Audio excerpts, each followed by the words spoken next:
सत साहिब बंदी छोड़ सतगुरु रामपाल जी भगवान की जय हो।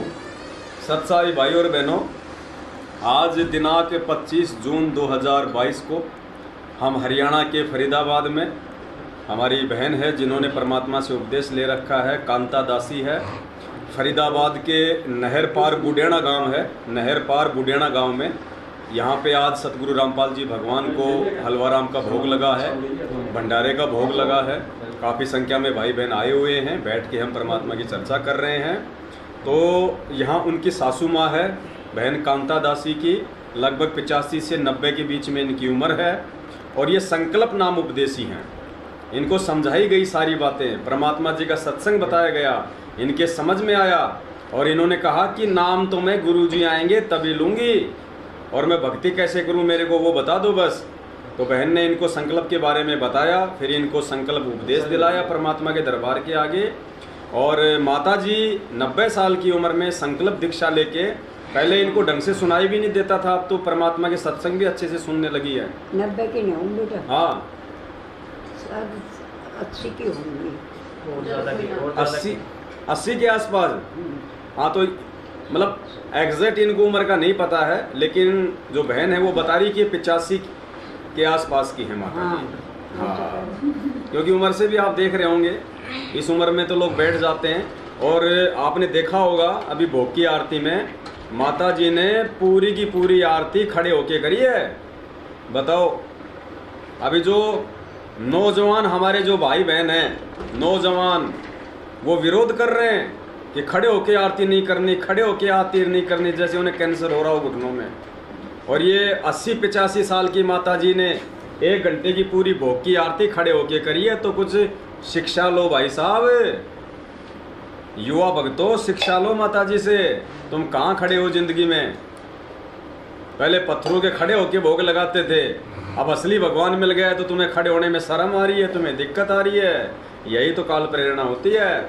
तो बहन जो माता जी हैं वो परमात्मा को भोग लगाती हैं, सतगुरु रामपाल जी भगवान को अपने घर पे उनकी तीनों समय की आरती सुनती हैं और अपना गुरु जी का सत्संग सुनती हैं। और देखो परमात्मा कहते हैं ना कि अगर बाल्टी और रस्सी अगर कुएं में गिर रही हो और भागते भागते अगर उसकी पूंछ भी पकड़ ली तो भी कुछ नहीं बिगड़ा, वापस खींच लेंगे कुएं से। तो परमात्मा ने उम्र के अंतिम पड़ाव में अपनी बेटी का दामन थाम लिया, रस्सी की पूंछ पकड़ ली। अब धीरे धीरे परमात्मा जितनी भक्ति हो पाएगी उतनी तो इस उम्र में करवाएगा। और मालिक तो समर्थ है, अगर इसी उम्र में पार करना होगा तो भगवान उम्र बढ़ा दे, परमात्मा सद्बुद्धि दे दे, नहीं तो मालिक के हाथ में है अभी आत्मा। क्योंकि जिसको सतगुरु रामपाल जी भगवान ने एक बार पकड़ लिया फिर वो आत्मा उनकी हो जाती है। अब अगली बार मालिक चाहेगा तो बहन को तुरंत मानव जन्म दे के किसी अच्छे घर में, और जन्म लेते सत्साई बोलना शुरू कर देगी और परमात्मा दे के अपना सतभक्ति मंत्र पार कर देगा। तो ऐसे दयालु परमात्मा है ये सतगुरु रामपाल जी भगवान। लेकिन ये दयालु परमात्मा दयालुता उसी आत्मा के साथ में दिखाता है जो उन्हें परमात्मा के रूप में स्वीकार करती है, और जो उन्हें खाली अपना गुरु मान लेती है, एक आम व्यक्ति मान लेती है, खाली एक संत मान लेती है। तो फिर गरीबदास जी महाराज जी की वाणी है ही कि गुरु मानुष कर जानते ते नर कहिए अंध, ओवे दुखी संसार में आ गए यम के पंध। तो देखो कितनी अच्छी दया हो रही है इस परिवार पे, परमात्मा की भक्ति यहाँ पे प्रवेश है।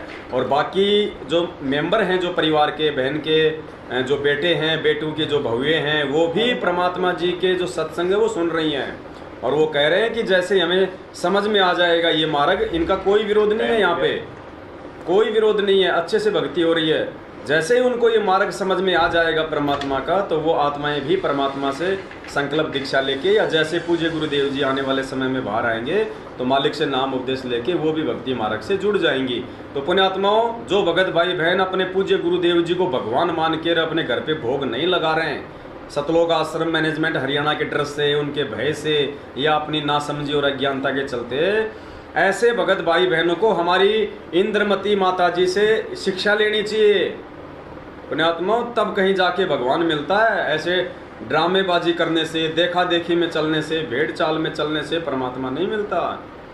हमने गुरु और भगवान दोनों को एक करना पड़ेगा। जब तक हम इनको दो समझ के चलेंगे तब तक हम तो दोजक की भक्ति कर रहे हैं, हम सतलोक की भक्ति नहीं कर रहे। जब तक हम गुरु और परमात्मा को दो मानेंगे तो मालिक कहते हैं गुरु और गोविंद दो नहीं भाई, और जो दो समझेगा वो दोजक में जाएगी, वो नरक में जाएगा। तो देखो बहन तो दाढ़ी मूछ वाली फोटो को जानती भी नहीं, देखा भी नहीं बहन ने, तो इन्होंने तो सिर्फ अपने सतगुरु रामपाल जी भगवान को देखा है, उन्हीं को भोग लगाती है, उन्हीं की आरती करती है, उन्हीं की भक्ति करती है, वो ही इनको पार करेंगे। इसलिए पुण्यात्माओं आप जियों से हाथ जोड़ के विनती है, ये देखा देखी का मार्ग नहीं है। सतगुरु रामपाल जी भगवान थोड़े समय के लिए धरती पे हैं, फ़ायदा उठा लो, बाद में रोओगे पछताओगे। ना उनका भाई तुम्हारे को सहारा देगा, ना उनके बेटा बेटी तुम्हारे काम आने वाले, ना ये 2 कोड़ी के नामदान संचालक और ये कोऑर्डिनेटर तुम्हारे काम आने वाले। काम आने वाला जो है उससे तो तुम दूरी बनाए बैठे हो हैं। मालिक कहते हैं ना कि चेतन सेती ओलना और जड़ सेती वो प्यार प्रेम, कि जो जड़ है, जो पत्थर है, जो मूर्त है, जो फोटो है, उससे तो तुम प्रेम लगा रहे हो, उससे तो तुम प्रीति दिखा रहे हो, और चेतन सेती तुम ओलने कर रहे हो। जो चेतन है, जो वर्तमान में धरती पे प्रकट है, उससे तुम घूंघट निकाल के बैठे हो। कैसे बात बनेगी भाई? तो माता जी से शिक्षा लो और अपने अपने घरों पे इस मैनेजमेंट का भय छोड़ के ज्ञान आधार से रोज़ नहीं तो कम से कम सप्ताह में थोड़ा सा हलवाराम बना के देसी घी में सतगुरु रामपाल जी भगवान को भोग की आरती के साथ में भोग लगाओ, उनको प्रसन्न करो। भगवान प्रसन्न है तो सब कुछ बल्ले बल्ले है, नहीं तो फिर थल्ले थल्ले है। सत साहेब बंदी छोड़ सतगुरु रामपाल जी की जय हो। सत साहेब।